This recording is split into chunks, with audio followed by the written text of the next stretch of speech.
नमस्ते दोस्तों, आप सबका स्वागत है सौरभ सर क्लासेस में। आज हम एसएससी सीपीओ की job profile, career growth, salary structures and allowances के बारे में जानेंगे। तो अगर आप एक एस्पायरेंट हो इस एग्जामिनेशन का, तो आपके लिए ये सारे चीज़ों को जानना बहुत ज़रूरी है। एसएससी सीपीओ इस एग्जामिनेशन को कंडक्ट करती है स्टाफ सिलेक्शन कमीशन, और हर साल लाखों बच्चे इस एग्जामिनेशन के लिए बैठते हैं।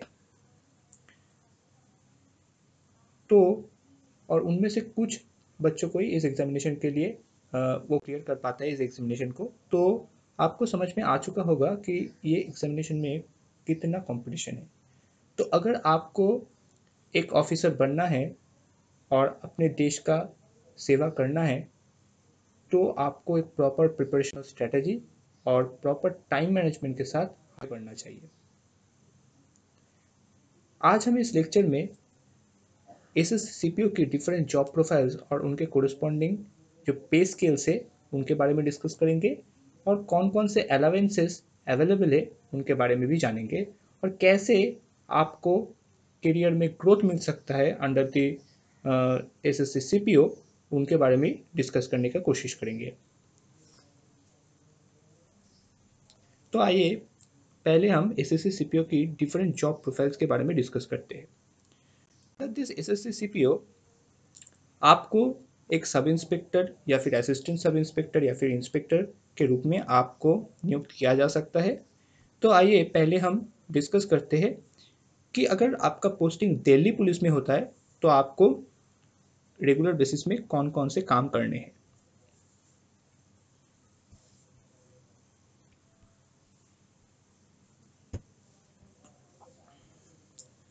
In Delhi Police, your work is as a investigating officer, and you have to maintain the law and order in Delhi. You have to protect citizen and prevent criminal activities, and also maintaining harmony among people and resolve their issues.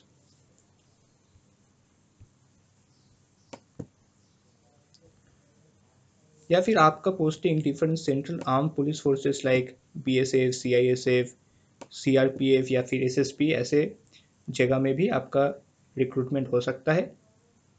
तो हमको जैसे पता है कि BSF का जो main काम होता है, it is to prevent trans border crime, prevent smuggling and illegal activities in border, and also ensuring security of the Indian borders. The next one is CRPF, that is central reserve police force. इनका main काम जो होता है crowd controlling, riot controlling, rescue and relief operations during disaster, duty during general elections, insurgency operations and vital installations. Central industrial security force का main काम जो होता है सेंट्रल जो मतलब पीएसयूज होते हैं या फिर इंडस्ट्रियल यूनिट्स होते हैं गवर्नमेंट की, और अदर इंफ्रास्ट्रक्चर, स्कूल, कॉलेजेस, इन सबको प्रोटेक्ट करने का काम सीआईएसएफ का होता है। और इसके साथ different industrial sectors like thermal plants, mines, steel plants, इन सब का प्रोटेक्शन का भी काम सीआईएसएफ का होता है।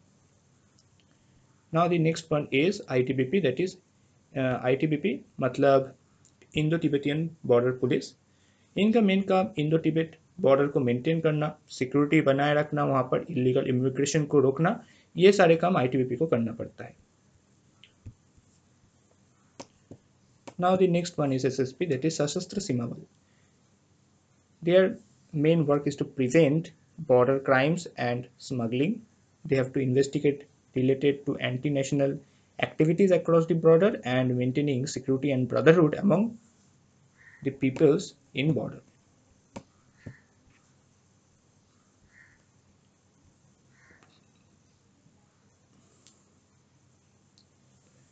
Now we are going to discuss about the career growth of SSC CPO. तो यहाँ पर SSC CPO में भी आपका अच्छा खासा करियर ग्रोथ हो सकता है। आप असिस्टेंट सब इंस्पेक्टर से एक इंस्पेक्टर बन सकते हो, पर आपको एक प्रॉपर मतलब आपको एक इम्पेकेबल सर्विस रिकॉर्ड बनाए रखना है ऑलमोस्ट अबाउट द 15 ईयर्स।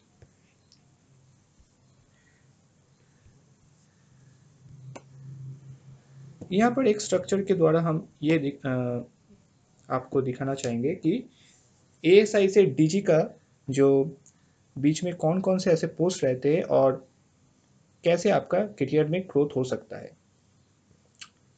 तो सबसे जूनियर जो पोस्ट होता है it is ASI, that is assistant sub inspector. इसके बाद आता है sub inspector, then inspector, then AC, then DC, then commandant, then senior commandant, then आता है DIG, IG, ADG एंड आखिर में आता है DG। तो वे ये है CPO के अंदर दी हाईएस्ट पोस्ट।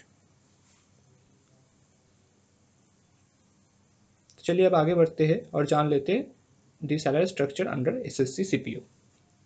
तो हम different post wise pay scale समझने की कोशिश करेंगे और उनके पे बैंड्स, लेवल एंड ग्रुप्स भी जान लेंगे। सबसे पहले हम सब इंस्पेक्टर इन CAPF का पे स्केल जानेंगे एंड इट इज़ 35,400 टू 1,12,400 और इनका जो पे बैंड है it is pay band 2, level है 6 एंड ग्रुप है B।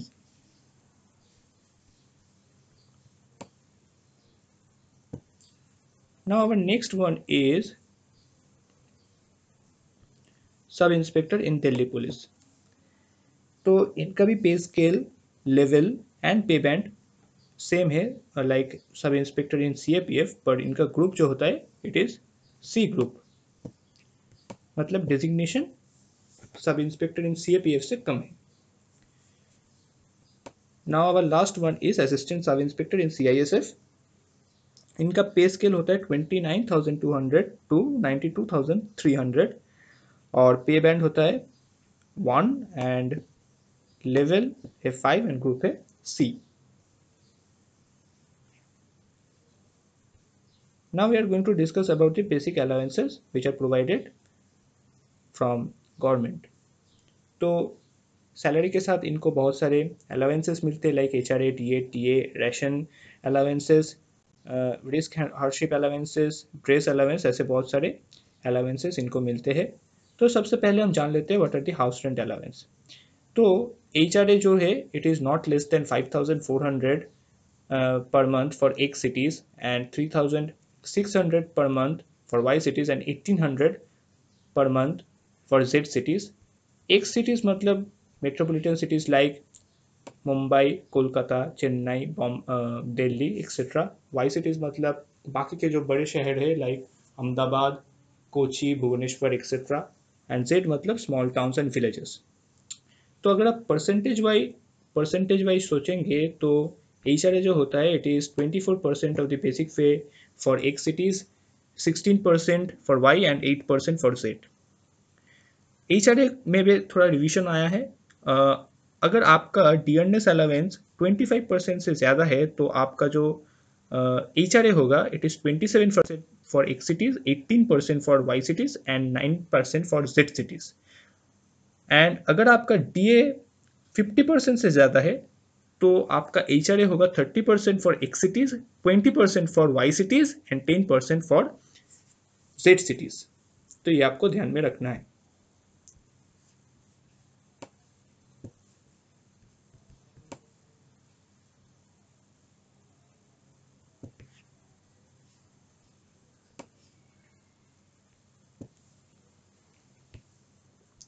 Now we are going to discuss about the DA, that is dearness allowance।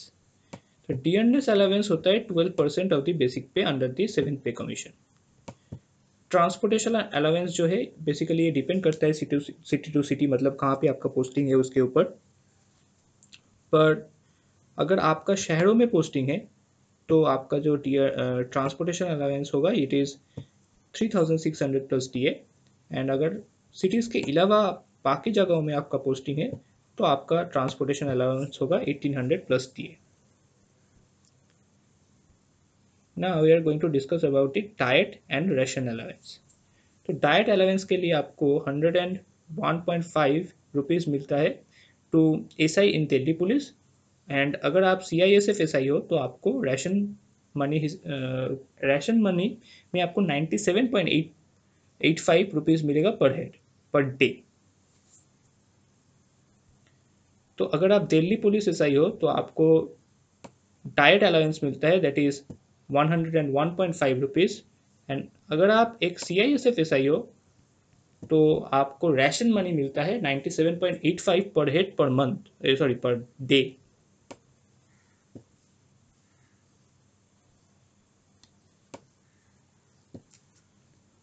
Now we are going to talk about the children education allowance and hostel subsidy.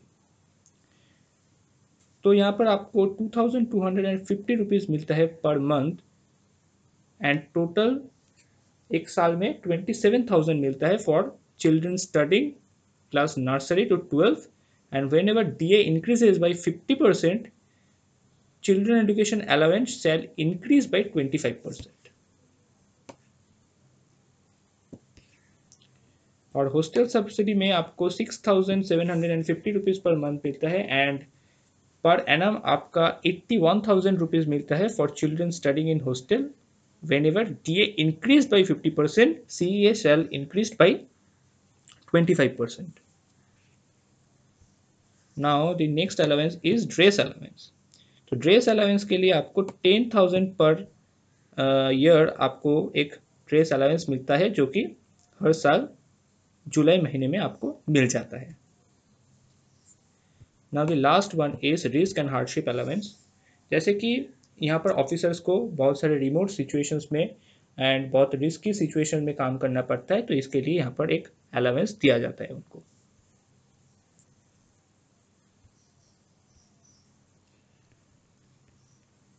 Now we are going to discuss about the salary regarding the posts in SI in Delhi Police, SI in CAPF and ASI in CISF. तो पहले हम सब inspector in Delhi police की जो पे scale, basic पे, HRA, DA इन सब के बारे में डिस्कस करेंगे. तो SI का माने दिल्ली पुलिस की SI को पे स्केल जो मिलता है it is 35,400 to 1,12,400 and basic पे आपका 35,400 होता है. HRA मतलब हाउस रेंट अलाउंस के रूप में आपको 8,496 रुपीज़ मिलती है and dearness allowance is 4,248 that is the 12% of the basic पे, जैसे मैंने पहले भी बोला. एंड ट्रांसपोर्टेशन अलाउंस के रूप में आपको 3,060 रुपीज़ मिलता है. और other extra allowances like petrol, diet etcetera इन सबको मिला के आपका 500 to 700 रुपीज़ बेनिफिट एक्स्ट्रा होता है. तो ग्रॉस सैलरी आपका बनता है 52,400 और इसमें 5 से 6,000 रुपीज़ आपका डिडक्शन होता है for different schemes in government. तो डिडक्शन के बाद आपका जो इन हैंड सैलरी है it is approximately 46,000 to 47,000 in hand for SI in Delhi Police. Now we are going to talk about the SI in CAPF. यहाँ पर भी आपका पे स्केल सेम है, बेसिक पे भी सेम है और HRA यहाँ पर डिवाइड किया गया है for X, Y and Z cities. तो X सिटीज़ में आपका HRA बनता है 8,496, for Y it is 5,664 and for Z it is 2,832. आपका DA यहाँ पर सेम होता है, DA 12% है बेसिक पे, क्योंकि बेसिक पे सेम है तो आपका DA भी दिल्ली पुलिस के SI की तरह सेम ही होगा. ट्रांसपोर्टेशन अलाउंस में भी यहाँ पर डिफरेंस है, क्योंकि अगर आपका सिटीज़ में पोस्टिंग है तो आपको transportation allowance Delhi police SI की तरह ही मिलेगा 3,600. बट अगर आपका पोस्टिंग विलेजेस में है तो आपको ट्रांसपोर्टेशन अलाउंस के रूप में 1,800 रुपीज़ मिलेंगे और पेट्रोल, डाइट ऐसे अदर अलाउंस मिला के आपका एक्स्ट्रा 500 to 700 बेनिफिट्स आपका होता है. तो ग्रॉस सैलरी एक सिटीज़ के लिए बनता है 52,400, for why it is 47,812 and for Z cities it is 44,908. और इसके साथ आपका एक डिडक्शन होता है फॉर डिफरेंट स्कीम्स इंश्योरेंस के मिला के आपका 5 to 6 के आपका रिड्यूस हो जाता है. तो टोटल इन हैंड सैलरी जो बनता है it is for X cities it is 46,000 to 47,000, for Y it is 41 to 42 and for Z it is 39 to 40 in hand salary आपका बनता है for SI in CAPF. अब आते हैं ASI की तरफ. एक ASI को CISF में पे स्केल उसका बढ़ता है 29,200 to 92,300.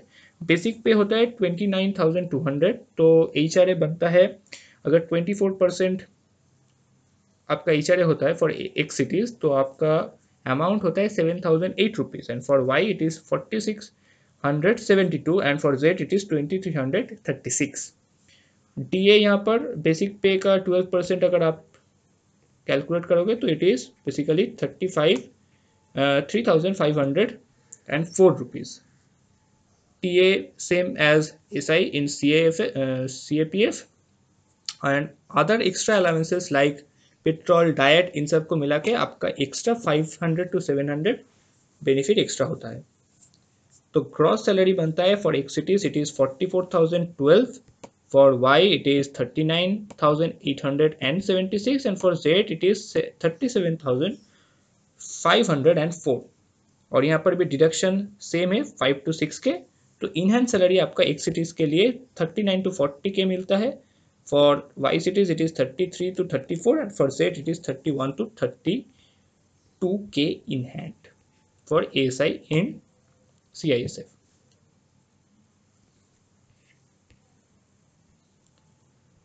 Now, Soros's classes are always there for you to help you in cracking such examinations. We provide specially designed study materials, exam-specific mock tests with detailed analysis, and personalized mentorship sessions and doubt-clearing sessions are provided through our institution. 60 mock tests and 130 plus our lectures are available. We are flexible in both online and offline classes, and we will provide you the recorded form of each and every class for further assistance in your study. And solution of past year question papers, scientific study plans are also provided from our side. And आपको अगर नए notifications जानने हैं about the upcoming examinations तो please subscribe our YouTube channel to get the notification first. To contact us, you can mail us at sorosclasses@gmail.com or you can call us at 9836793076 or 9874822756. Or you just can check our website that is sorosclasses.com. तो इसके साथ आज का ये discussion यहाँ पर ही खत्म होता है. I think all the students are there gain full clarification about the job prospects and salary structures of CPO. So my name is Ayanpal and now I am signing out. Thank you very much.